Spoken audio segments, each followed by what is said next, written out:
This is John Drabinski, and you're listening to the Black Studies Podcast, a series of conversations examining the history of the field. Our conversations engage with a wide range of activists and scholars, senior figures in the field, graduate students, and everyone in between, culture workers and political organizers, in order to explore the cultural and political meaning of Black studies as an area of inquiry and its critical methods. Today's conversation is with Andrea Queeley, who teaches in the departments of Anthropology and of African and African Diaspora Studies at Florida International University. In addition to a number of scholarly articles in key journals and collections, she is the author of Rescuing Our Roots, the African Anglo-Caribbean Diaspora in Contemporary Cuba from 2015, and co-editor with Devin Benson and Yesenia Fernandez-Cellier of Gloria Rolando, Memory, Liberation, and the African Diaspora Through Cuban Film, out in 2026. In this conversation, we discuss the importance of Caribbean history and thinking for Black studies, the place of cinematic work and knowledge production, and how anthropological methods expand the work of Black study. Good afternoon, Andrea. How are you today? I'm great. Thank you. Thank you for having me. I'm extremely happy that we have this time to talk for lots of reasons. I think your perspective on the field of Black studies is going to be really interesting, really interested in the kind of insights you have working in the field. Also, and I think in this really deep and important way, the perspective of people working with anthropological methods and Black studies is really underrepresented on the podcast. And this is going to help open up some of those conversations and make for a really important and urgent contribution to this series. So welcome to the Black Studies Podcast. I really look forward to talking. Thank you. Thanks so much for the invitation again. We'll have a chance to talk about your research, about your thoughts on the field of Black studies. But I wanted to start off really with the more personal question and ask you, what is it that drew you to Black studies? What drew you to the study of Black life? And for me, always a companion piece to all of that, which is what sustains you and keeps you connected to this kind of work. Thank you for the question. So what drew me to Black studies? When I think about that, I think about being a young person, right? So I read The Bluest Eye when I was probably 10. I have an older sister. She was going through, kind of a burgeoning feminist, Black feminist moment, and she gave me The Bluest Eye, and I think about that, and I kind of fast forward. So that was, when I was 6th grade or something like that, right? And very much impacted by Eurocentric standards of beauty, very much impacted by the white supremacy. Let's just shorthand, right? Yeah. We can just shorthand that one, and good shorthand. right, and trying to figure out how to navigate that, right, as a young Black girl, right? And then I think, oh yeah, and then when I was a senior in high school, I had the option to take this multiculturalism class. And I remember, this is so funny to think about, I remember writing a paper. I probably still have it someplace in my, personal archives, aka, box of memorabilia, a paper that I wrote. And it was about, interestingly, there was this Shirley Temple, right? Because I used to love Shirley Temple movies. And then getting to this point, right, it was just, kind of terrifying to think about it, to think about the kind of valorization of whiteness that, and also, with Bojangles, I mean, we can go on, which I did in the paper. And so I think, my point of entry was really about the kind of psychological impact of that Sunday ritual, because Shirley Temple came in on Sundays, and of watching it with like my white friend, and how that might have impacted me. So I was always kind of considering, again, the psycho-emotional impact of white supremacy from a young age. And so I actually majored in psychology. So I'm an anthropologist who majored in psychology and what used to be called, dating myself, Afro-American studies. So remember that? Yes, I do. Yeah. Yes. So, it's a terrible thing to tell students. It's like, right. Yeah, I know that, and I always feel conflicted whether to share that. Yeah, I remember what it was called. I know. The trajectory of naming, right? And then in college, it was like the argument was like, why? I remember Churchill was his name, and he was like, why Afro's a hairstyle? We need to be African American, right? And so I remember, all these debates that I talked to my students about. I actually lived, and so yes, I majored in psychology. So I went into school into undergrad thinking I was going to be majoring in psychology, and it was really Afro-Am classes that kept me afloat, right?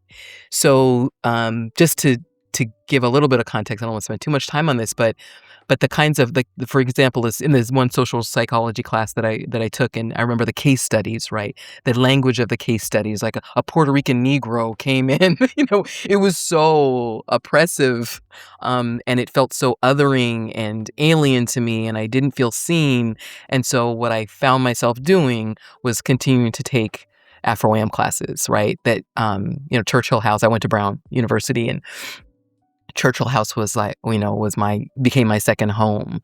And there was a Black psychologist, Karen White, and Karen, she had a hyphenated last name. And so she, I was super excited to take classes like that with her. And then, of course, Anani Chigenyo, who was Ibai, rest in peace, an incredible mentor and teacher. He was a Ghanaian, who lived Ghanaian independence, who was a Brazilianist, right? And so he taught this class, Black in Latin America, and that completely blew me away, right? So, and he was the director of the Afro-American Studies program at the time. So just being in that space where I felt seen, and I felt like the expansiveness of the Black world, it like allowed me to put together my family history. So my father's family, my grandparents migrated from Montserrat, a small island in the Eastern Caribbean.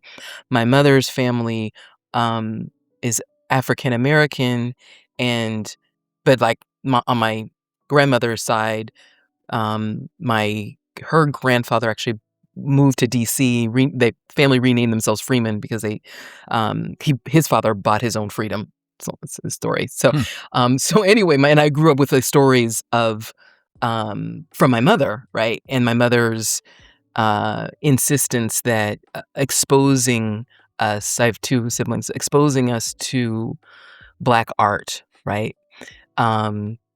Exposing us to church, right? There are these institutions that she was really consciously trying to have us be socialized within.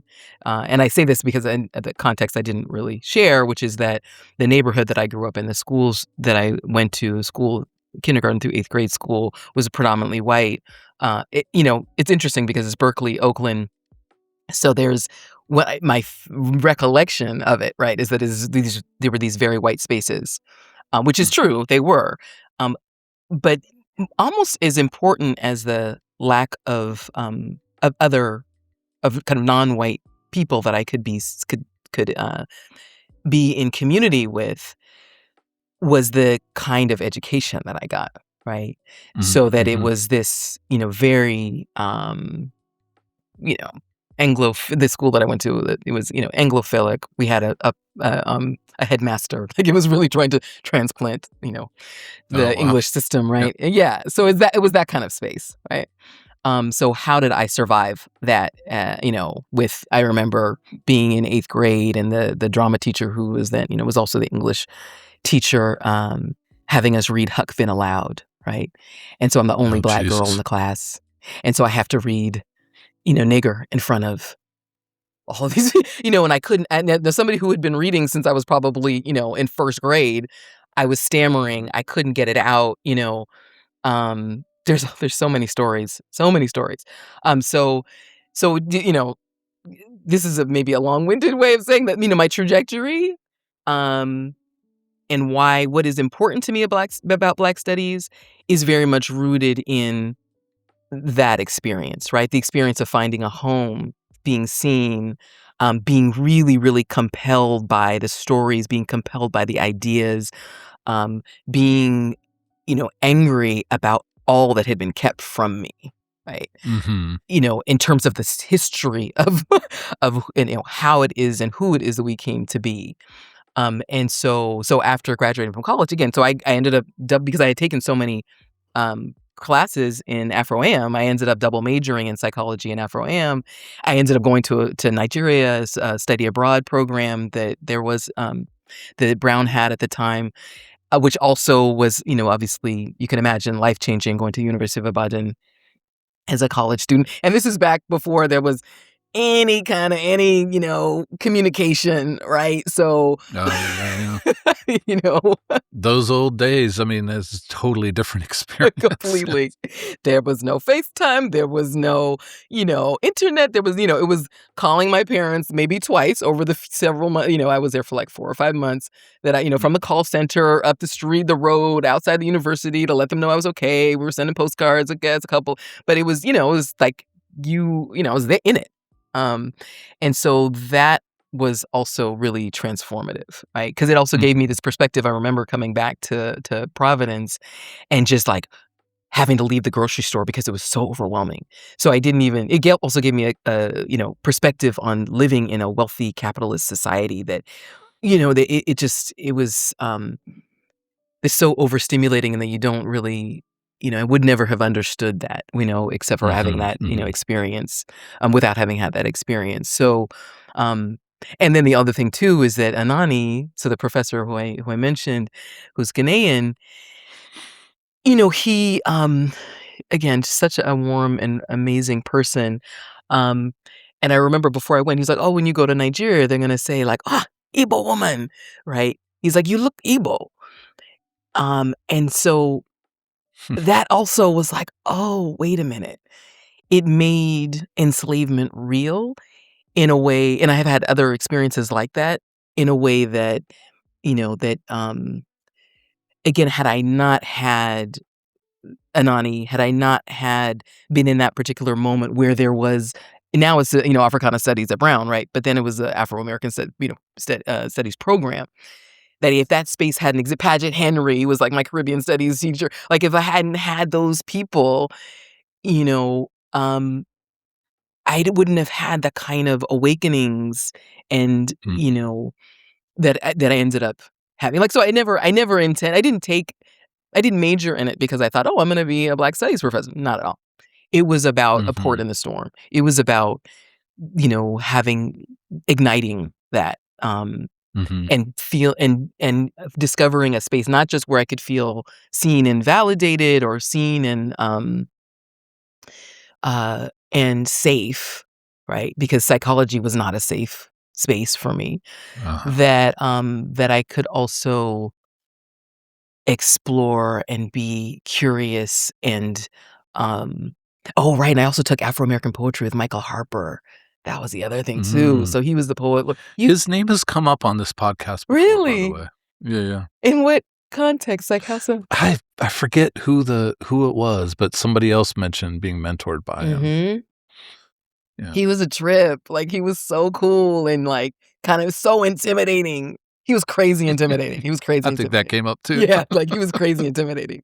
I remember I wrote some poetry. I went and met him in his office hours. He's like, "What is this cryptic mess?" I was like, "Oh god," trying to explain what I was trying to say in my poem. But Yeah, nobody wants something they thought was deep to be called a cryptic mess, but it's probably, honesty we all need so that we're not out there embarrassing ourselves. exactly. Exactly. He was kinda like the grumpy uncle that you just love because he's just dope, like all the stuff that he, says and so and I mean, I knew that it was special at the time, but it's really also the perspective that I have now of, Yeah. having lost so many people, so many elders, that it's like, "Whoa, I shared the planet with that person." Like, Mhm. "Oh, we were not." I mean, some is like, I not only shared the planet, but I actually was in their office. I was actually, I mean, I wouldn't say Michael Harper was I took the class with him. I think I probably followed up, but I didn't exploit the relationship in a way that I, Mhm. would have loved to in terms of all that he had to offer. I do have to say that I did cheat. He knew Gwendolyn Brooks and, was in a relationship with all these poets, of course, and he I think I wrote her a letter because he had us write her a letter because he was going to New York and he was going to see her, and she actually wrote me a thank you note. I have a thank you note from Hey, Gwendolyn Brooks. I amazing. I know. love that.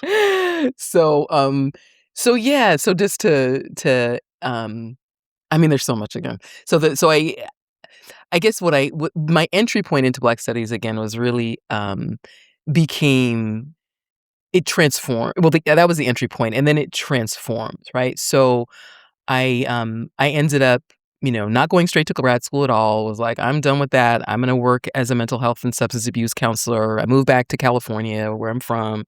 Um, did that work, and because again, I'm really energized by this healing practice, right? Is really what it comes Mhm. down to. And how do we recover, right? How do we what I came to is this question of kind of what are the tools for our remembering? And it was at that point that so I had my job working as a mental health and substance abuse counselor and all of that, right? And then I was like starting to study Afro-Haitian dance. I was, interested in and starting to engage with Ifa, so with African based spiritual practices and the religion, right? Mhm. Um, I, was reading like the Kemetic, like Metu Neter, and they came before Columbus, and oh my goodness, like what I was reading like, Fanon. I was reading The Myth of the Negro Past. Um, of course, like all the Black feminists, Patricia Hill Collins and Angela Davis, and I saw Nikki Finney and um, you know, Gloria Naylor. I was just really became Mhm. immersed in that world. And so this is where the anthropology comes in, right? Because I was doing Afro-Haitian dance, who do I encounter, right? Catherine Dunham, right? Because Mm. I'm uh, engaging with all of these Black feminist writers and thinkers, right? I discover Zora Neale Hurston. And so that starts the wheels to turning, right? Um, Mhm. in like, oh wow, what it's felt so hmm. It felt like reading Zora Neale Hurston and I remember Island Possessed was like I was so just taken in and it was like charmed by, right, that her story and of her being initiated, right, and of the Haitian Loa being initiated into Vodun, being an anthropologist in those spaces that really intrigued, compelled, and it felt something about that felt, um, I want to say, I mean, the word that came to me was healing, but it's a kind of healing in the broader context. I think healing because it brought all of these pieces of us together, right? So Mhm. those of us in Haiti, those of us who are in Brazil, those of us who are in the South, right? So Tell My Horse with Zorn Horse in Florida, right? Um, Uh-huh. it felt like I was putting together different pieces of a story, right? Mhm. A story that had been hidden from me, right? At the time. And the other thing that to fold into that at the same time too was that I was introduced to Cuba through one of my becoming a friend became a friend and mentor and supervisor in the mental health field. And she was active in the Venceremos Brigade, which is an organization that has taken people based in the U.S. for the most part to Cuba to learn about the revolution. And so it also became this like space of Black possibility, right? And inclusion. Mhm. I, of course, have since elaborated and like learned more about that. But that was my entry point into Cuba, right? Was this, oh wow, there's a space where Black people are actually seen as being a part of the nation, right? Mhm. In a way that I fundamentally do not feel a part of the United States, right? And do not claim Mhm. that, and do not feel like I am claimed by it, and do not claim it in return. And so that's was my, kind of fascination with, or part of my kind of point of entry into Cuba. Um, and then let's see, how feel free to interrupt at any time if you have any questions. I know I'm kind of going on about this, but No, this is fantastic. this is how Please. I'm my entry, right? And so so I'm kind of doing these things. I'm going to Cuba with a brigade. And then I start training capoeira, Angola, within a very black space, right? So Mm, capoeira Angola at that time in Oakland was very self-consciously about creating black community and about healing, right? And so that also felt like that was also a very powerful connection, right? And mhm. something that, again, I'm doing this mental health and substance abuse treatment work, and then in my day job or whatever, and then like I'm filling myself with all of these other things, and so they Mhm. kind of all came together when I decided to apply for grad school.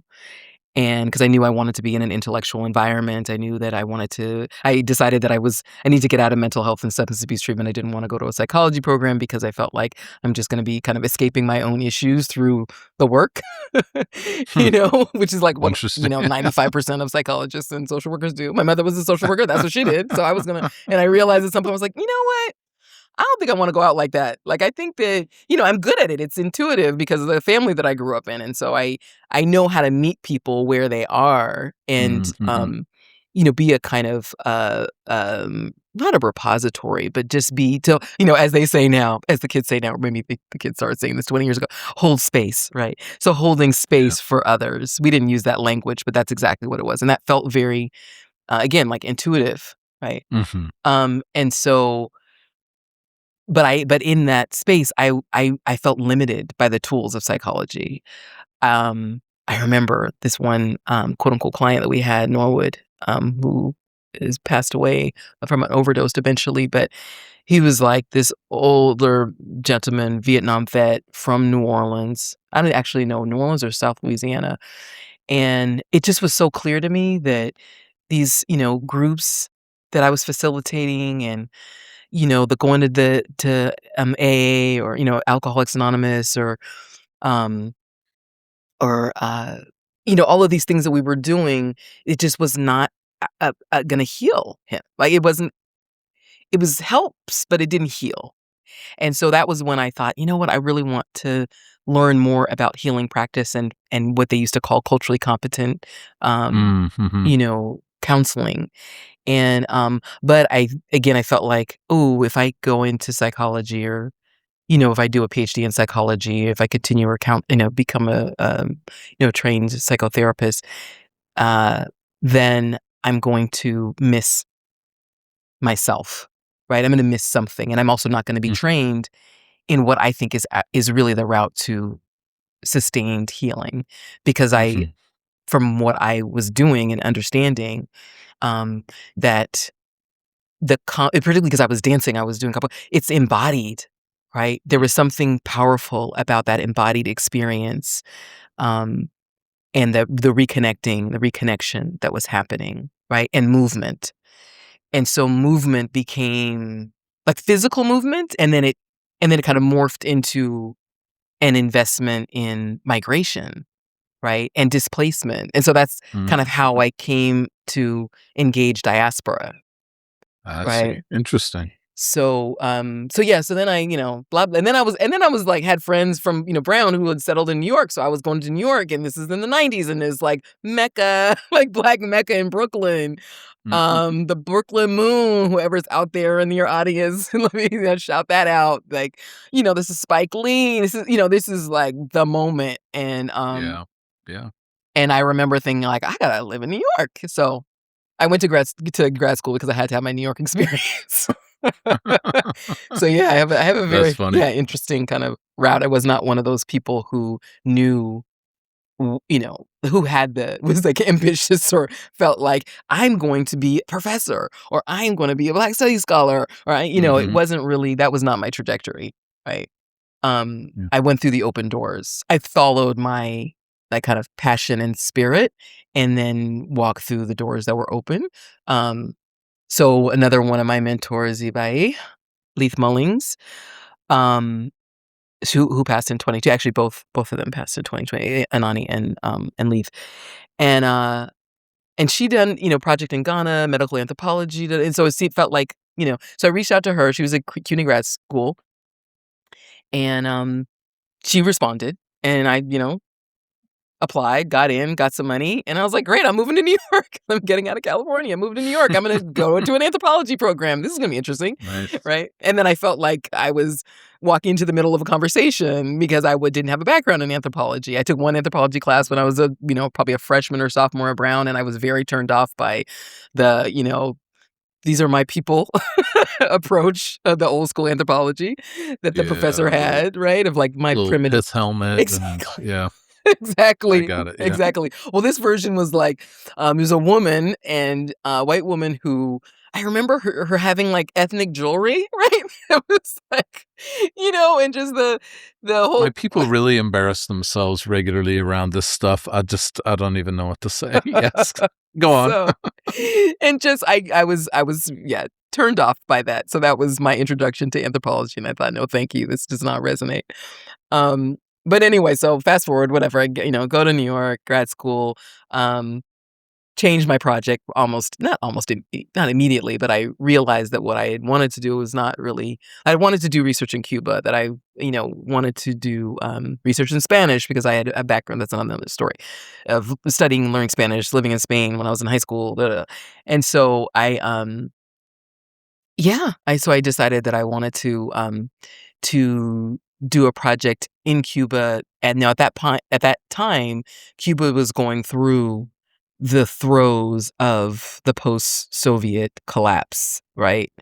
So we're talking about like late 90s, early aughts, and in this transformation. Yeah. Special period. Yes, exactly. Yeah. Right. So, I mean, the special period in peacetime, right, was the official name for what they were going through. But in any event, so I kind of harkened back to my experience in Cuba when I was before I started grad school, when I went there, was there for a screening of a film by Gloria Rolando, Hijos de Baragua, which is My Footsteps in Baragua is the English translation. And it was all about English-speaking Caribbean folks in Cuba, right? And who had, migrated there in the first third of the 20th century for the most part. Of course, people were moving back and forth. And it was this, I had an uncle who had an uncle who had gone in the migration, right, from Montserrat. And they never reconnected. He never returned, right? So again, there's these pieces of myself and then how it fits into the larger Black world. And so kind of movement in terms of migration then became the thing that I was really energized by, and and the thing that I wanted to understand and not. It's like, so my experience is being like, I'm the first generation born in California. Both my parents were the first generation. My mother grew up in Ohio, was born and raised in Ohio. My dad born and raised in Boston. My grandparents, one born and raised in Washington, D.C., the other one in North Carolina on one side. The other one's in Montserrat. So there's this kind of, in trying to understand like who we become through all of these movements and dislocations and displacements. That was the question, I think, underneath the work, right? So I wanted to understand, well, the question of, well, who would I have become had my grandparents migrated to Cuba instead of the U.S.? My grandmother migrated at the end of World War I, so 1918 and 1920, my grandfather joined her, right? And then they had all of, my father and his siblings in the U.S. And so that question, right, of like how these trajectories are informed by these kind of historical trajectories are informed by our experiences of Blackness and our experiences of Blackness, of anti-Blackness, right? And which are of course mutually inform each other, but and and this sense of like making place within displacement, right?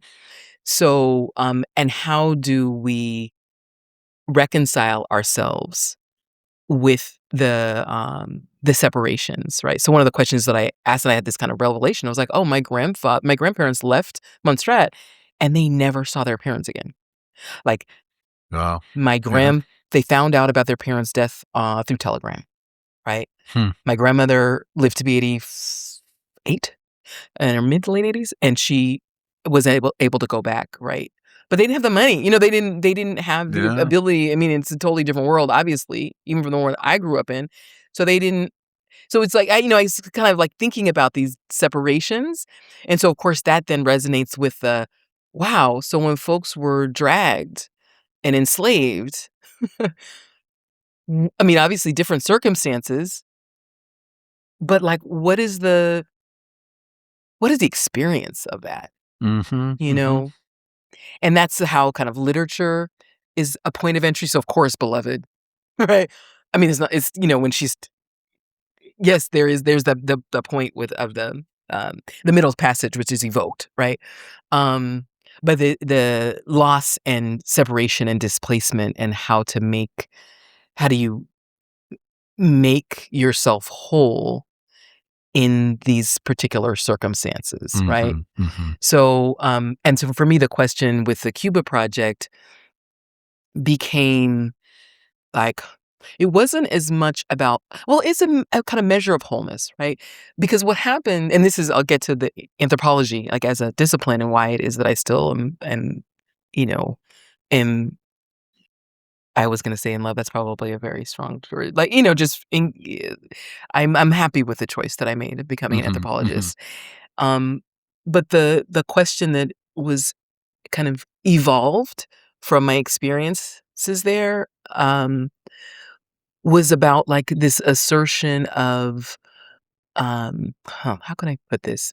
There was a couple of different layers. One was, this assertion of a kind of English speaking Caribbean blackness, right? And and a way um, to to have a kind of dignified life, right? Mm-hmm. So what do you do when you're kind of constantly confronted with racist jokes like anti-blackness in all of these ways and the contradictions about being the inclusion that I referenced earlier, right? But the terms of that inclusion, right? Mm-hmm. Um, so of course, Mark Sawyer, there are all the, folks who talk about that, about the contradictions, right, within around race in Cuba and blackness and anti-blackness and so I wanted to, or what emerged, was in part about like how do we live these dignified lives and how have we lived dignified lives in the face of such horror, Mm-hmm. and the kind of daily assault, because we normalize it, right? We meaning this, socially, or we meaning Black people, we normalize it, right? But that's in part because, you know, I think that there's a conflict with our well, how can I say this? So, we know that the white supremacist project, a major, part of this, and the race project is about, um, divorcing us from our humanity, Mm-hmm. right? And so, one of the questions, and you asked this, like, what is the question that energizes or that we still need to, is like, how do we internalize, right? That, how is the collusion with that to a certain extent a part of survival, right? Mm-hmm. And what I mean by that is that did I need to see um, people, right, as slaves rather than enslaved, right? We talk about language in order to survive the particular context in which I grew up, Mm-hmm. right? Mm-hmm. So did I need to collude with the ideas about blackness that were circulating? So collude with anti-blackness as a way to survive the conditions, right? And I used to, as a young person, be way more judgmental than I am now, right? Meaning that, that I recognize more so every day, it feels like, especially now with this particular moment, of the very, very difficult position we've been put in. We meaning Mm-hmm. Black people. We can talk about like other people in a minute, but like, because I think no, when I say that, I mean like, like Toni Morrison's like, and I think white people have a serious problem. Like, you all need to deal with that shit because Mhm. you got to deal with your legacy and what you have, you know, committed, and your like your own debasement and dehumanization, right? I mean, you're an English person, all this. So, but I think that that's one of the questions that I still really grapple with, right? It's like Mhm. we have done what we have had to do. If we think about like whitening, right? All of the things that we have engaged in and Mhm. collude with and everything, and African booty scratcher, like, distancing from Africa and Africanness. Even, valorizing and erasing like the realities of Africa in an effort to, and essentializing, right? In an effort Mm.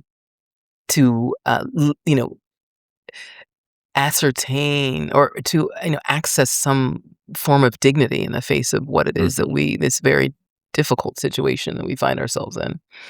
And that Yeah. it's interesting because that, like, pulls so much, this last, um, comment there. I just was struck by, like, that's how your own narration of sort of curiosities that you had, but also sort of home, family, story, life, the Mhm. disconnection of that with your education, and then Afro-American studies, like, being that moment where this stuff gets pulled back together as, Mhm. like, as significant, um, not as, like, a tidy story, but as a story of, like, migration, right? Migration of, like, of not just, of course, across geographies, but you're also talking about, like, migrations, across ways of thinking Yeah. and ways of being and ways of understanding relationships.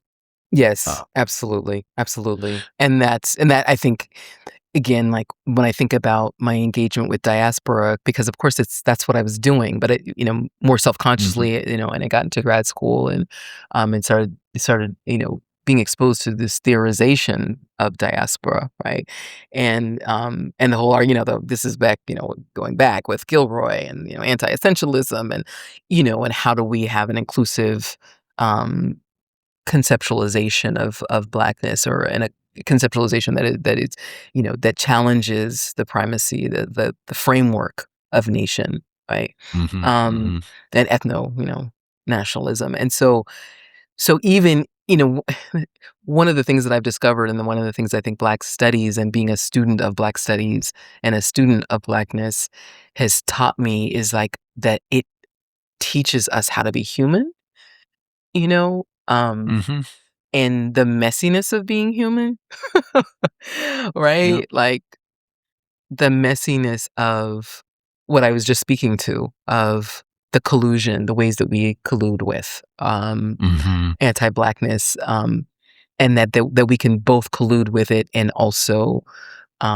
challenge it effectively, right? mhm, And that, like, having to hold those things, not having to, choosing to hold those things and choosing to hold, you know, I think that Black studies allows us, for me, I should say, for me, it has been a portal into, and into understanding us as humans, and then also into, as part of that, into understanding that, like, though other people's positions may not accommodate mine and the way that I see things, the way that I see things accommodates that of others, if that makes sense.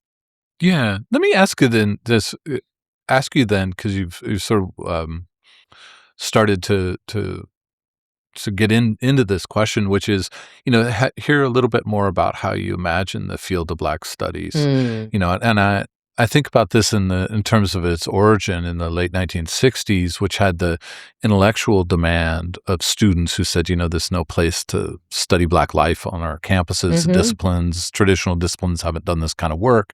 Black studies would be that, Mhm. and has become that. And I think we inherit that in terms of a portrait of Black studies that is the field's commitment to an intellectual tradition and intellectual life. Mhm. But of course, that moment of the founding of Black studies is also the moment when the radicalization of Black liberation struggle had really contested those boundaries between intellectual life, political life, between campus and community, between books and ideas and prescriptive action and mobilization. And I think we also inherit that in terms of Black studies having a commitment to a certain kind of politics. Oh, yes. So sort of with that as a framing, like what is that portrait of Black studies for you? I mean, you began to talk about it a bit there, but I wanted to sort of frame the question in this moment. You know, what is that portrait? What is it that guides you, that captures your imagination? Yes. So I think so the import of Black studies and this idea of the, Black studies and its within the, obviously within the academy, and then what's the relationship with activism, what's the ratio, it's a, fundamentally, as you said, this kind of corrective and also prescriptive that it offers. And I think that again, and this is again, so Black studies has taught me how to be human, that there aren't these boundaries that we put, right? Disciplinary boundaries, these boundaries between activism and intellectual life. And the language that we have is so inadequate, right? But given that caveat of the, inadequacy of the language that I have to describe my thoughts is that, the intellectual work, is also the political work, right? Especially when we consider the project of race. We're not supposed to have intellectual lives, right? So Yeah, absolutely. Phyllis Wheatley, right? We're not supposed to be capable of, and we see iterations of this now. I mean, I bring up Phyllis Wheatley, but it's, shut up and play. What did the journalists or whoever say to? Yeah, you're not supposed to. Your job is to entertain, right? To make more workers that will serve us, right? Will they serve the purposes of capital, make more consumers, right? Your job is not to be intellectual. So just even the enterprise itself, and part of why it is, it's, for me, it's so critical, right? In the way that we imagine Black studies, like this question of how do you imagine it? What are some of the continuities that I would say must be in our imagining of what it will be? It has to be grounded in that, right? It has to be grounded in that kind of, not just for us as Black people, but for humans, right? Again, going back to the human project, right? Is this, how do we become more of who we are, it is possible for us to be, right? That has been the role of, one of the roles, right, that Black people in Black studies has played is, imagining the possibility and the possibilities that exist, and pushing, of course, we're talking about, U.S. and the Americas, and, and these national projects, right, that the Black populations are pushing the national project to be accountable to its ideals. And so that's, and it's again, the idea of like activism and intellectual, and I understand there's something that we are pulled to think of these things as separate, right? Because there are separate activities that are associated with each.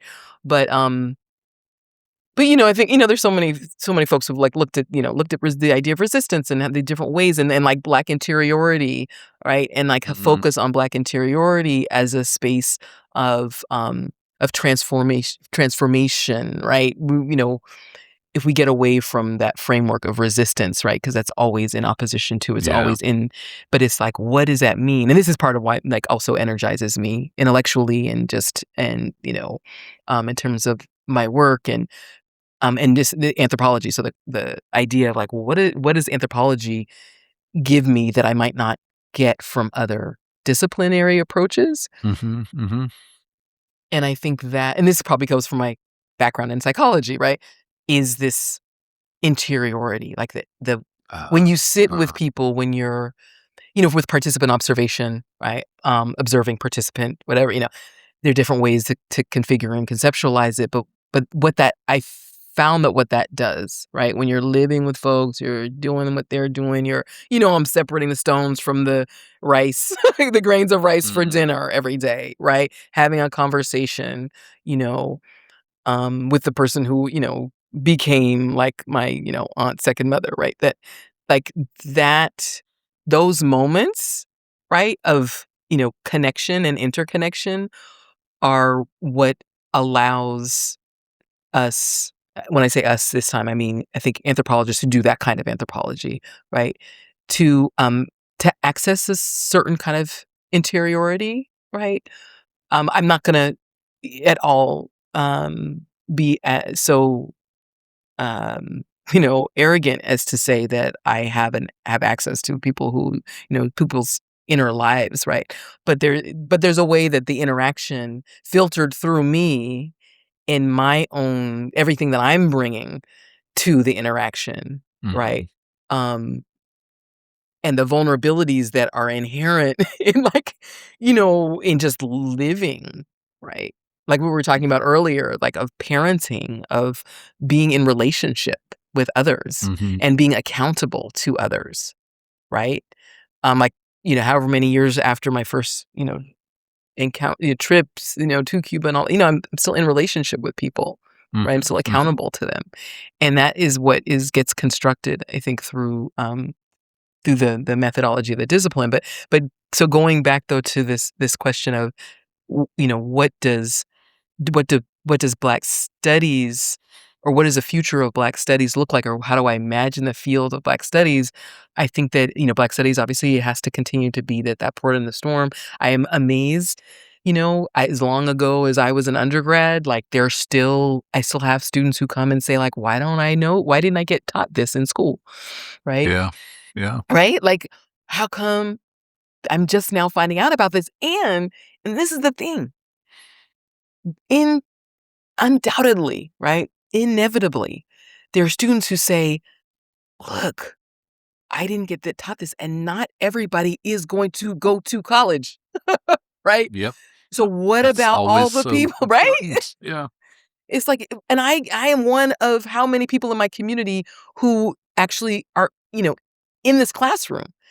Mm. And so when we talk, this is like the stakes are so high, you Yeah. know?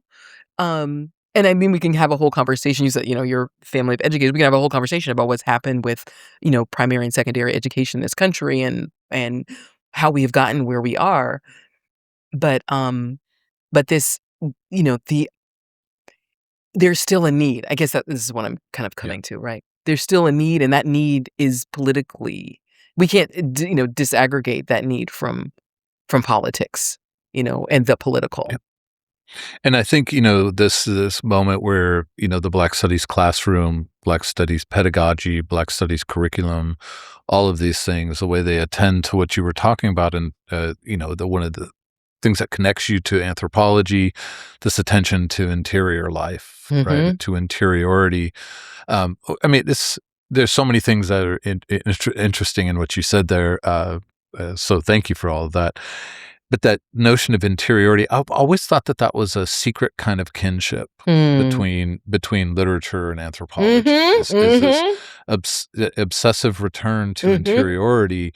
But as I think you've so like nicely pointed out, or not pointed out, though, so nicely described, which is that interiority is itself the entirety of exteriority, right? In terms mhm, of our community and political aspirations and desires and struggles and all of those things.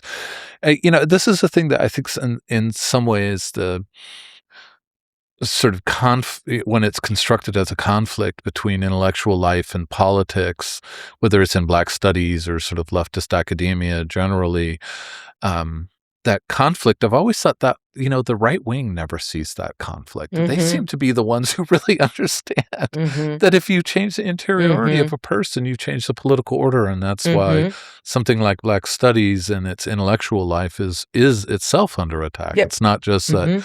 Black Studies departments are mobilizing students, against genocide in Palestine or for reparations or whatever.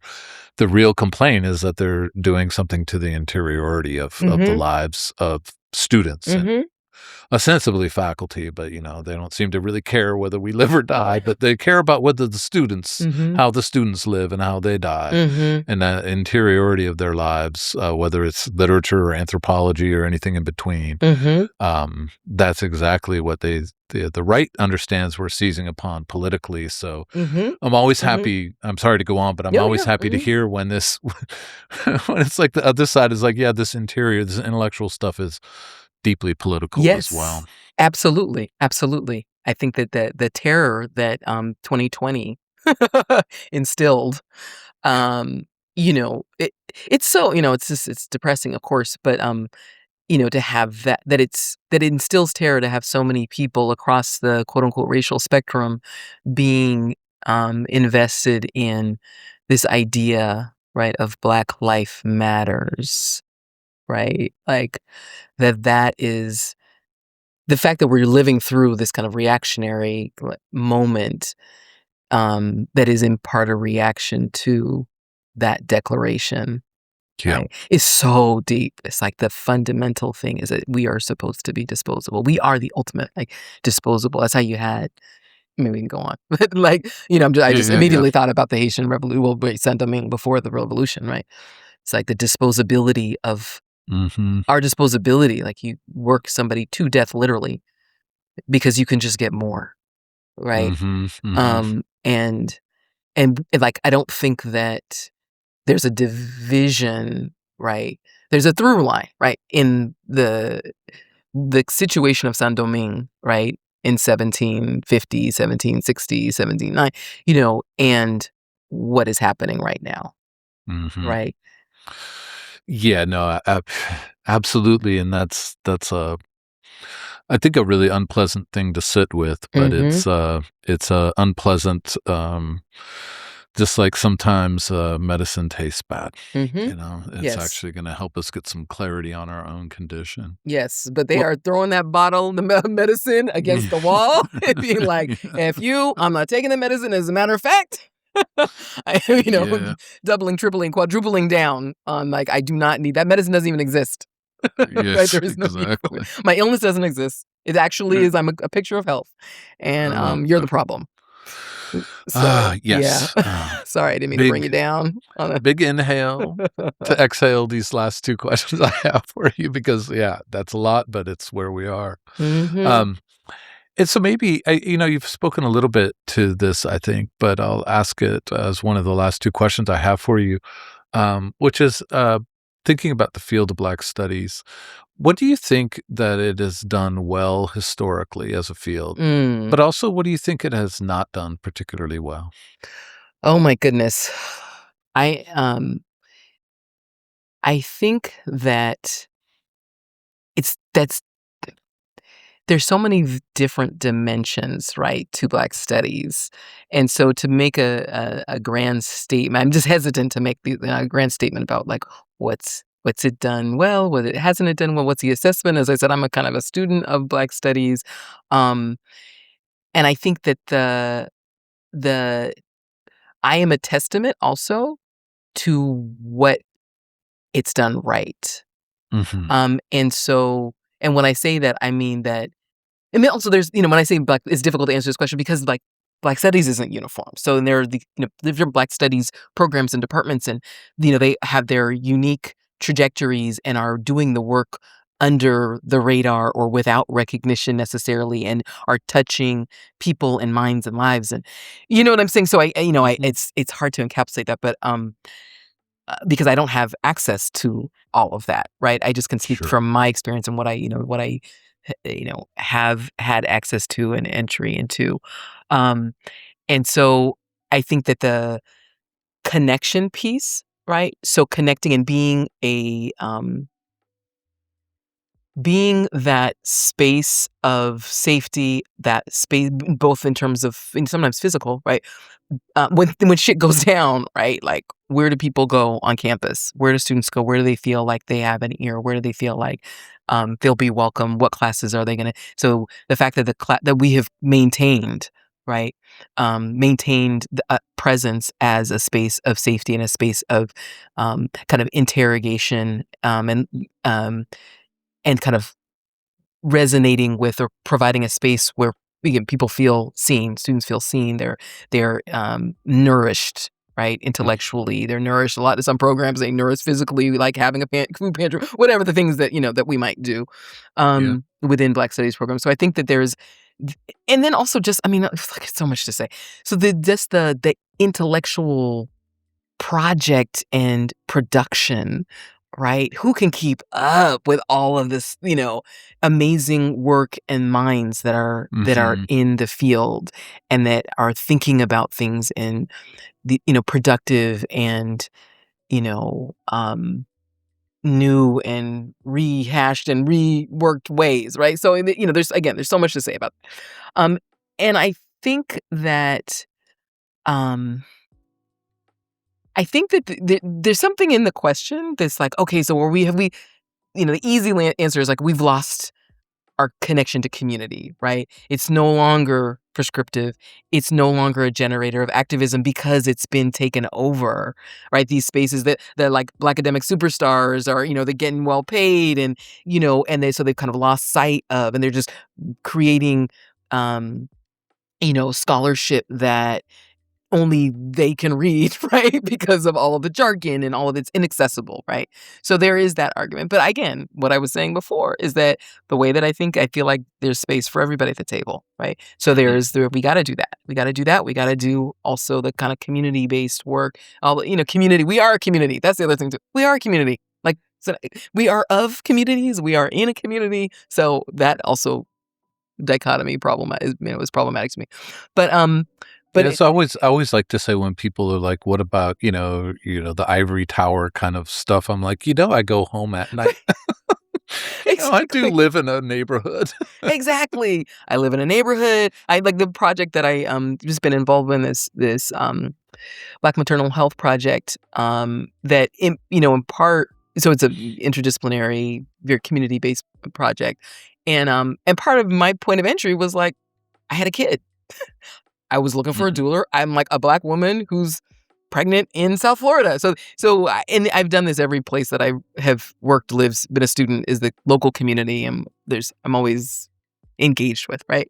And so, but no shade to anybody who isn't, right? So, like I said, there's a place for all of us. Um, so I think that the kind of critique, perhaps, that like Black Studies is no longer engaged with community, I think is probably um not easily deconstructed, but not particularly accurate, right? Mm, mhm. I think that there are departments and programs that are making local impacts and all of that. I think that what we can do a better job at, perhaps, I mean, there are lots of things, right? We're all, well, first of all, let's just like real talk, we're all overwhelmed and tired, and it's a Of difficult moment, course. period, and our load Yeah. is different, right? We're recording this as, like, my grades are grading is coming in, Oh so yeah. yeah. Yeah, like, I have to submit the, annual report, da da da. I gotta, like, I just started the class. I gotta do. So there's just 15 million things that we're having to do, and we're getting, and I the should put a trigger goalposts. warning that at minute 57, discussion of being overwhelmed, yes. Right? No, exactly. It's like, and because of in part because of the mission of Black Studies, it is a very emotionally for me, I mean, people do it differently, but for me, it's a very emotionally engaged endeavor. And so when Yeah. I'm mentoring, students, when I'm invested in them, and I'm invested in the work that they're doing, and I see it as, and there's so many other factors that, there's life things that they're dealing with. But anyway, so I think that we are all overwhelmed. We all are carrying a load that is structural, right? Um, probably the last 10, 15 years, it became really clear to me how, I knew this before, obviously being, Black feminist, but the gender dynamic is crazy. It's so crazy. Yeah. How, how just, and also how these things come together to reproduce the status quo. But anyway, we all know this. So, but I think that we need to be, really consider how it is that we kind of celebrate and demonstrate like our impact and the significance of what we do, and to somehow make it plain in and disseminate, right? It's not even an ivory tower thing, because I think like people within university, we're not necessarily thinking about that. We're so focused on like, okay, I got to get these articles out. Okay, I got to, that we're not necessarily thinking like, oh, and I had this idea after the forum. I was like, we should do like a day without Black studies. What would that look like? Right? So to kind of establish or demonstrate, right, the power and import of Black studies through what would it be like if there were not Black studies, right? So would that be a way to, I was going to say, kind of argue against marginality? Like you were saying, oh, we're always kind of on the chopping block, or always, seen as being the, lagniappe, to use the New Orleans expression. It's like the extra thing, the thing that doesn't is not quite worth, but we're going to, benevolence will drive us to continue to support the program or department or whatever. But, but not really understanding the true, the centrality, right? And how we have informed, all of these, other disciplines. So anyway, I think that the doing something, or having that be integral to our thinking about what it is that we do, maybe that's something. But again, that's like more work. Yeah. It's like, No, I appreciate that. I mean, that's, we don't have spokespeople in ways that some other areas of study do, but also maybe the significance of that, how we are presented to the world has an added significance for all the reasons you pointed out, which are, sometimes higher expectation that can be unfair that's put on Black studies compared to, say, history, but at the same time, it's integral to the project, as you put it. So, well, maybe you've sort of already answered this in some ways, but I'll go ahead and ask it as a final question, which is, thinking in a Black studies context, what is the question you would want us to be asking, or the issue you would want us to all be thinking about? Yeah.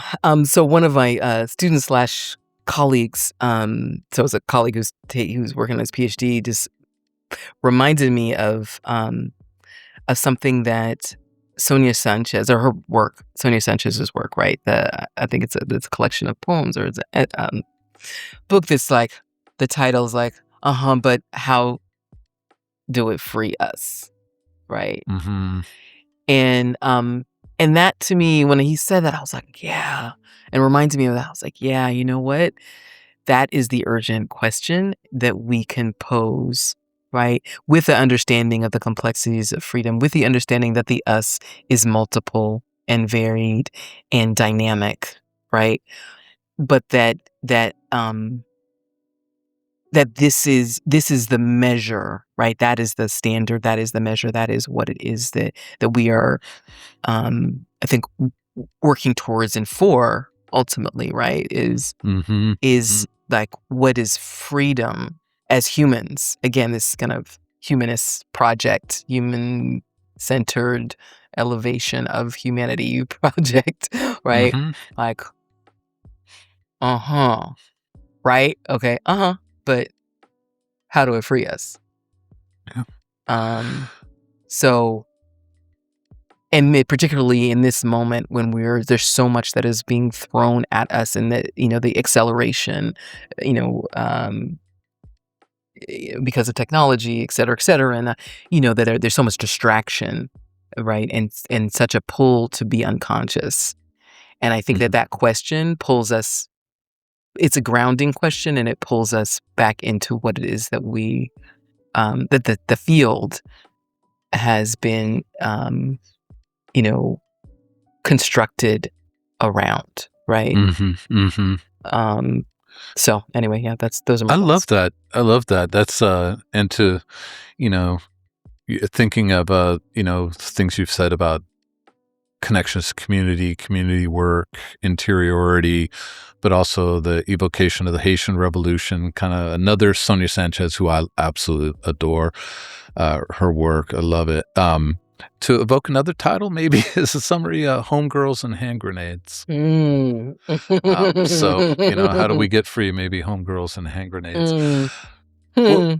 Andrea, this has been fantastic. I thank you so much for your time, of course, but really for your generosity and your thoughtfulness throughout this. This is a fantastic contribution to the series, and I'm so happy to have your voice as part of it. So thank you for all of those things. You're welcome. I'm glad. And I really appreciate the conversation, to think through these things. As I said, there's so much going at us.